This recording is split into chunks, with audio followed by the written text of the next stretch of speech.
delighted to have the opportunity to talk about children and the challenges we face as a community. I got into this topic because while I was mayor, the then superintendent of schools, Richard Green, asked our office to get involved. Prior to that time, I figured that my responsibility lay with police and streets and traffic and economic development and so on, but we wanted to be helpful, and we began holding some forums to talk about the challenges as a community that we were facing, and we held a number of meetings, and I went through a self-education process. I became convinced this is one of the biggest challenges our city faced. That was back in 1985. What troubles me is that since then we don't seem to have made much progress. The poverty rates are higher. The challenges to our public school system are greater than they were then. And we have yet, I think, to find the right answers to enable all of our children to succeed. Just a little more on how I have followed that interest.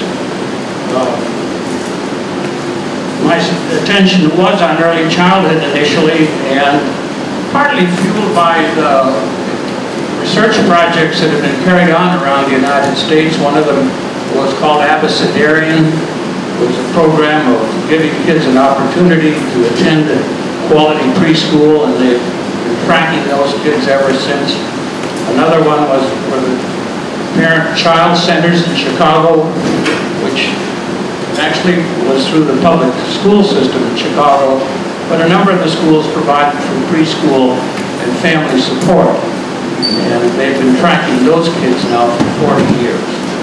A third one was in Ypsilanti, Michigan, and again, providing the children with quality early childhood and then tracking the outcomes for those children. All of those programs have shown that if you provide children with quality early childhood education, their chances for success are significantly improved. They're less likely to drop out of school, to do better in school, they're more likely to get a job throughout their adult life. Now, they have been following these families for decades.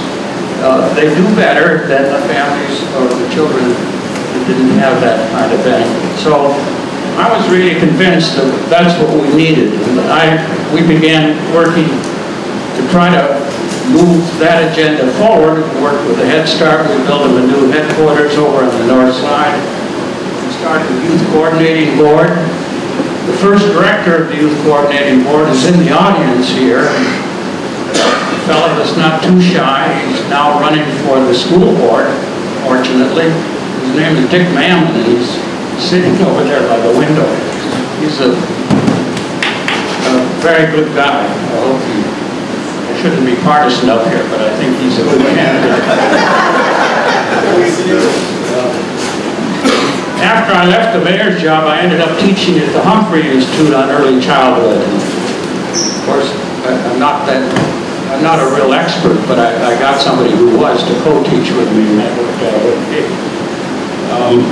Now, the most recent efforts that institutionally has been the development of an organization called Ready for K, and that stands for Ready for Kindergarten.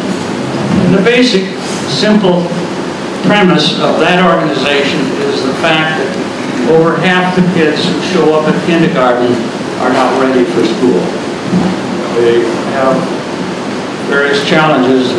So the objective of Ready for K is to get public programs like early childhood, quality early childhood, in place for those children so that we don't have 50% of the kids not ready.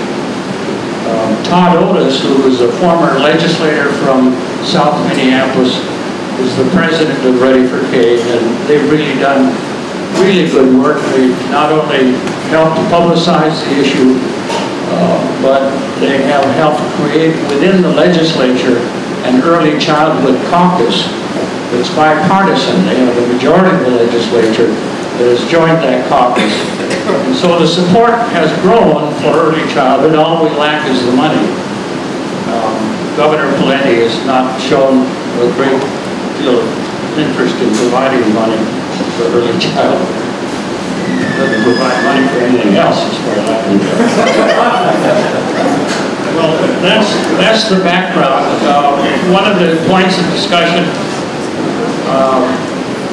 after we hear from Kara, maybe why kids are having so much trouble, but I think many of you already know that, but we'll see where the conversation goes. But I'm delighted you're here. I'm delighted that you're willing to sit through a discussion of what's happening to our children. I think it is the #1 issue as far as I'm concerned, and I hope over the next few years we'll see some real progress. Thank you very much. My interest is centered on early childhood because I thought that was the key to success in school. I still believe that. But it occurred to me that it would be useful to take a broader look at school achievement. And so for the last 3 years we've been having a forum in which we invite speakers to come talk about school performance. The reality is that some schools do fairly well by kids coming from low-income families, and other schools don't do so well. In fact, the achievement gap in Minneapolis is now rated as one of the largest in the United States.